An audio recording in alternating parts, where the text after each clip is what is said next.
அன்பரசி விஸ்வாஸ் இல்லை இப்போ ஒரு ஆட்டகாசமான எபிசோட் வந்திருக்குன்னே சொல்லலாம். மிஸ் பண்ணாமல் ஃபுல்லோடையும் கேளுங்க. விசியை வந்து சரியாக போக மாட்டேது. பார்க்குற எல்லோரும் லைக் பண்ணிட்டு பார்த்தீங்கன்னா எனக்கும் கொஞ்சம் பேச வந்து மூட்டிகிட்டா இருக்கும். நம்ம அன்பரசிலேருந்து ஒத்துமொத்த குடும்பம் வந்து கதவை தட்டிகிட்டு இருக்காங்க. அப்பன்னு பார்த்து அனன்யாவையும் நம்ம ஜெய்யையும் பார்த்துட்றாங்க. ஏடா அது இப்படியெல்லாம் நடந்துக்கிட்டு இருக்கு, போச்சுங்கிற மாதிரி அந்த இடத்துல வந்து பேசிகிட்டு இருக்காங்க நம்ம அனன்யா. ஜெய் வந்து பேரதிர்ச்சியாக வந்து நிற்கிறாங்க. அவங்கள சுற்றி என்ன சதி நடக்குதுன்னு அவருக்கு சுத்தமாக வந்து தெரியவே இல்லை. அப்படியே திங்க் பண்ணிக்கிட்டே இருக்காங்க. அந்த இடத்துல நம்ம ஜெய் அப்படியெல்லாம் ஒன்றும் இல்லை அப்படின்னு சொல்லும்போது மாப்பிள்ளையோட அத்தை ஒருத்தவங்க இருக்காங்களே அவங்க வந்துடுறாங்க. சி இது எல்லாம் ஒரு குடும்பமா அப்படின்னு சொல்லிட்டு அவங்க மாட்டுக்கு வெளியில் வந்து போகிறாங்க. போயிட்டு வந்து இந்த கல்யாணமே வந்து நடக்காது அப்படின்னு சொல்கிறாங்க. அந்த இடத்துல பத்மாலேருந்து யாருமே வந்து ஜெய்யை வந்து நம்பவே இல்லை. சந்திரசேகர் வந்து ரொம்ப எமோஷ்னலாக வந்து பார்த்துக்கிட்டே இருக்காங்க. அந்த இடத்துல ஏடா அது இப்படியெல்லாம் நடந்துருச்சு அப்படின்னு சொல்லும்போது மாப்பிள்ளையோட அத்தை வந்து கண்ணா அப்படின்னா வந்து திட்டிகிட்டு இருக்காங்க. ராஜராஜேஸ்வரி அவங்க திட்டிகிட்டு இருக்கிறப்ப ஒரு பக்கம் நம்ம சந்திரசேகர் வந்து கடுப்பாயிட்டாங்க. என்ன நினச்சிட்டு இருக்கீங்க, எங்களுக்குன்னு மதிப்பு மரியாதை கௌரவம் எல்லாமே இருக்குது. அதான் நான் அவங்க கௌரவத்தை தான் கொஞ்சம் நேரத்துக்கு முன்னாடி பார்த்தேனேன்னு சொல்லி ஒரு இக்கு வச்சு ஒரு வார்த்தையை சொல்லி சொன்னோன்னு வந்து ஏங்கிற மாதிரி சந்திரசேகர் கத்துறாங்க.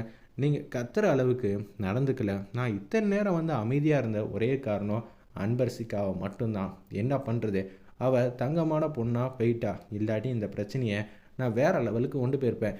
தயவு செஞ்சு என்னை நம்புங்க, அது மாதிரிலாம் ஒரு விஷயம் நடக்கவே இல்லைன்னு நம்ம ஜெய் வந்து எவ்வளோ மல்லு கட்டுறாங்க. அப்போன்னு பார்த்து ஜெய்யோட அப்பா அம்மா கூட நம்ப மாட்டேங்கிறாங்க. சத்தியமூர்த்தியும் நம்ம பத்மாவும் ஏன் எதுவுமே அண்ணனை நம்ப மாட்டேங்கிறீங்க, அண்ணன் ரொம்ப பாவம் அப்படின்னு சொல்லிட்டு இருக்கிறப்ப திருப்பி வந்து ஃபீல் பண்ணி அழுகுறாங்க.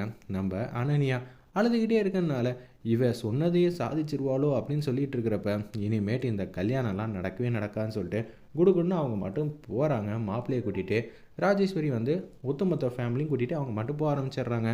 கல்யாணம் மட்டுமே வந்து வெறிச்சோடி போயிடுச்சு. இனிமேட்டு எனக்கு என்ன ஆகும் அப்படின்னு சொல்லி நம்ம அனன்யாவும் வந்து வருத்தப்படுறாங்க. ஒரு பக்கம் நம்ம பாட்டி இருக்காங்களே மங்கா பாட்டி, அவங்களும் வந்து அனன்யாக்கு ஏற்ற மாதிரியே வந்து பேசிக்கிட்டு இருக்காங்க. சந்திரசேகருக்கு வந்து உச்சக்கட்ட கோவம் வந்து வந்துருச்சு.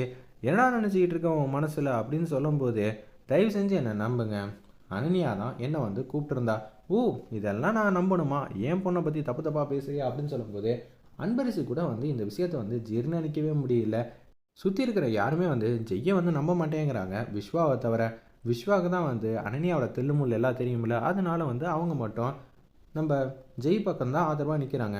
என்னடா ஜெய் பக்கம் இவ்வளோ ஆதரவாக வந்து நிற்கிற, ஏனோ எனக்கு மட்டும்தான் நடக்கிற விஷயம் எல்லாம் தெல்ல தெளிவாக தெரியும். அண்ணனை விட்டு கொடுக்காத தம்பியா நீ இருக்க, இதை நினச்சி சந்தோஷப்படுறதா இல்லை உங்கள் அண்ணன் இப்படி பண்ணியிருக்கான்னு நினச்சி வருத்தப்படுறதா ஒன்றும் புரியல அப்படின்னு சொல்லும்போது சமயம் வந்து சந்திரசேகர் வந்து ஜெய்யை பிடிச்சி திட்டிகிட்டு இருக்காங்க. நான் தான் மெசேஜ் வந்துச்சுன்னு சொன்னேன்ல அப்படின்னு சொல்லி அந்த இடத்துல செல்ஃபோனை பார்த்தா எதுவுமே இல்லை. அந்த இடத்துல நான் எத்தனை பேரை பார்த்துருக்கேன், நான் தான் சொன்னேனே இன்னும் கொஞ்சம் நேரத்தில் உங்கள் அம்மா ஏன் கழுத்தில் வந்து தாலி கட்ட சொல்ல தான் போகிறாங்க, உங்களால் இந்த விஷயத்துலேருந்து வெளியில் வரவே முடியாது தான். அந்த இடத்துல அனன்யா வந்து சூப்பராக வந்து திட்டம் போட்டிருக்காங்க. ஜெய் வந்து வசமாக வந்து சிக்க போகிறாங்க. அந்த இடத்துல அப்பன்னு பார்த்து பத்மா வந்து அம்மா நீங்கள் கூட என்னை நம்ப மாட்டிங்களா, ஒன்னால் நம்ம குடும்பத்துக்கு எவ்வளோ பெரிய அசிங்கம் வந்துருச்சு தெரியுமா அப்படின்னு சொல்லி கேட்டோன்னு வந்து பேரதிர்ச்சியாக நிற்கிறாங்க. என்னம்மா சொல்கிறேன், எனக்கு எந்த பிரச்சனை வந்தாலும் கவலை இல்லை, இந்த குடும்பத்துக்கு எப்படிம்மா நான் இவ்வளோ பெரிய வந்து பிரச்சனையை வந்து உண்டாக்குவேன், நான் ரொம்ப நல்லவம்மா, இந்த பிரச்சனைக்கு மூல காரணமே நான் கிடையாதுங்கிற மாதிரி மல்லு கட்டுறாங்க. அந்த இடத்துல நம்ம ஜெய் இதை வந்து காது கொடுத்து கூட கேட்க மாட்டேங்கிறாங்க. உனக்கு இனிமேலேயே இந்த அம்மா மேலே பாசம் அன்பு இருந்துச்சுன்னா நீ தான் வந்து தாலி வந்து கட்டணும் அப்படின்னு சொல்கிறாங்க. அந்த இடத்துல பத்மா உடனே வந்து நம்ம சிவகாமினாலையும் எதுவும் சொல்ல முடியல, அப்படியே மௌனமாக ஃபீல் பண்ணி அழுதுகிட்டே இருக்காங்க. நம்ம சந்திரசேகர் முன்னாடி வந்து மன்னிப்பு கேட்குறாங்க. நம்ம அன்பரசி என்னை மன்னிச்சிருங்க, இது மாதிரி ஒரு விஷயம் நடக்கும்னு எதிரே பார்க்கல அப்படின்னு சொல்லி ஜெய் பண்ணதெல்லாம் தப்புங்கிற மாதிரி தான் அந்த இடத்துல வந்து புரிஞ்சுக்கிறாங்க. ஏன்னா ஜெய்க்கு இந்த பிரச்சனைக்கு சம்மந்தம் இல்லை, முக்கால்வாசி வந்து அனன்யாபடி தான் வந்து ஜெய் வந்து அது மாதிரி வாலண்டரியாக வந்து சிக்கிட்டாங்க. இதை நம்ம ஜெய் எத்தனையோ வாட்டி சொல்லி பார்க்குறாங்க, இருப்பினும் வந்து சொல்ல தான் முடியுது அவங்களால. ஆனால் சுற்றி இருக்கிறவங்க விஸ்வாவை தவிர வேறு யாரும் நம்ப மாட்டேங்கிறாங்க. நீங்கள் எல்லாம் அவசரப்படுறீங்க, இந்த மாதிரி சுச்சுவேஷனில் வந்து என் பொண்ணுக்கு எப்படி வந்து கல்யாணம் நடக்கும்னு நினைக்கிறீங்கன்னு சிவகாமியும் வந்து மனசில் நினச்சிட்டு இருக்கனால யாரும் எதுவும் சொல்ல முடியல. அந்த இடத்துல ரொம்ப எல்லாரும் சங்கடப்பட்டு நிற்கிறாங்க. ஜெய் சொல்கிற விஷயத்த வந்து முக்கால்வாசி பேர் காது கொடுத்து கூட வாங்க மாட்டேங்கிறாங்க. அந்த இடத்துல ஒரு பக்கம் நம்ம ஜெய் வந்து எத்தனையோ வாட்டி சொல்லி பார்க்குறாங்க, நீ இப்போ தாலி கட்டலன்னு வச்சுக்க நான் என்ன செய்வேன் எனக்கு தெரியாது அப்படின்னு சொல்லி நம்ம பத்மாவை வந்து சொன்னதுனால மனமேடையில் வந்து உட்காடுறாங்க. அந்த இடத்துல சிவகாமி கிட்ட வந்து மன்னிப்பு கேட்குறாங்க. நம்ம அன்பரசி தப்பு நடந்துருச்சு, மன்னிச்சிருங்க, இந்த விஷயத்தை நம்ம எப்படி கடந்து போகணும் தான் பார்க்கணுங்கிற மாதிரி சொல்லிகிட்டு இருக்காங்க. அனன்யாவும் வந்து செம்மையாக வந்து பர்ஃபார்ம் பண்ணி ஜெய் நீங்கள் தான் என்னோடய ஹஸ்பண்டாக வருவீங்க, நான் தான் அப்பயே சொன்னேனே, எனக்கு ஒரு மாப்பிள்ளையை பார்த்தா அவங்க என் கழுத்தில் வந்து தாலி கட்டிடுவாங்களா, அதுக்கெல்லாம் வாய்ப்பே இல்லைல்ல அப்படின்னு கேவலமாக வந்து யோசிச்சுட்டு இருக்காங்க நம்ம அனன்யா.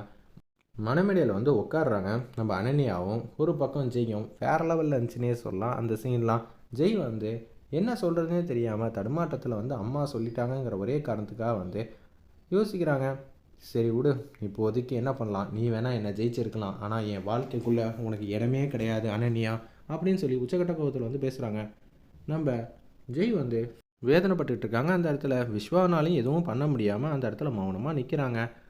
நம்ம அன்பரசி நடந்ததெல்லாம் மறந்துட்டு அப்படியே தாலி எடுத்துகிட்டு எல்லார்கிட்டையும் வந்து தாலி வந்து தொட்டு ஆசீர்வாதம் பண்ணிவிட்டு அப்படியே வந்து அவங்கள ஆசீர்வாதம் பண்ணுறதுக்காக அந்த அரிசி வந்து எடுத்துக்கிறாங்க.